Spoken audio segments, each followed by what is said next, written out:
윤 대통령 측은 2차 답변서에서 평화적 비상계엄이라는 표현을 썼습니다.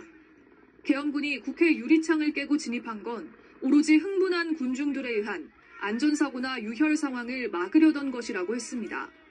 국회 활동을 금지한 포고령 1호에 대해서도 의원들의 국회 출입을 막으려는 의도가 아니었다고 했습니다. 하지만 김용현 전 국방부 장관의 내란 혐의 공소장 내용은 다릅니다.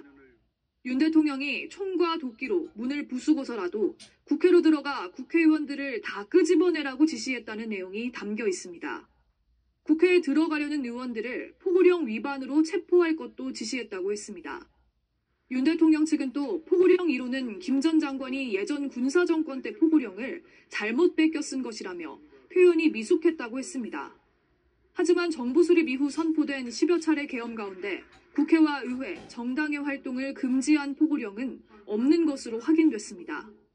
1972년 10월 유신 포고령과 1980년 5월 신군부 포고령에 정치 활동을 언급한 경우는 있었지만 이때도 집회 시위를 금지했을 뿐 국회 활동을 금지하진 않았습니다. 부정선거 관련된 세력이라 보시는 것 같고요.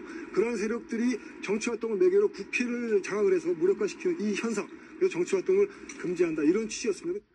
김 전 장관 측도 윤 대통령이 직접 포고령을 검토했다며 정반대 입장을 내놨습니다. 김계리, 석동현 변호사가 공수처에선 부장검사 1명과 평검사 2명이 참석합니다. 윤 대통령 측 석동현 변호사는 조금 전 청사에 들어서면서 윤 대통령이 경호나 의전 문제 때문에 법원에 나오지 않은 것이지 방어권을 포기한 건 아니라고 밝혔습니다. 오늘 신문은 서울중앙지법 서관 321호 법정에서 비공개로 진행됩니다.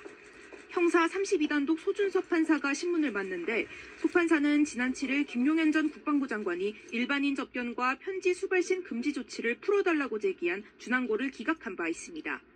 체포적부심은 수사기관의 체포가 적법한지 여부를 법원이 심사해 부적합하거나 부당하면 피의자를 석방하는 제도인데요.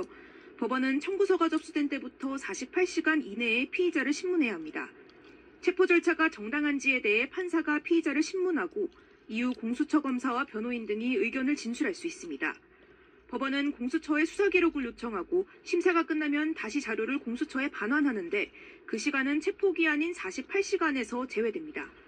윤 대통령의 체포적부심과 관련한 공수처 자료는 오늘 낮 2시 3분쯤 법원에 접수됐습니다. 법원은 윤 대통령의 체포적부심 신문을 앞두고 지지자들이 몰릴 것을 대비해 청사 보안을 강화했습니다. 법원은 청사 본관 출입 시 검문 검색을 강화한다며 차량 이용을 자제해달라고 요청했습니다.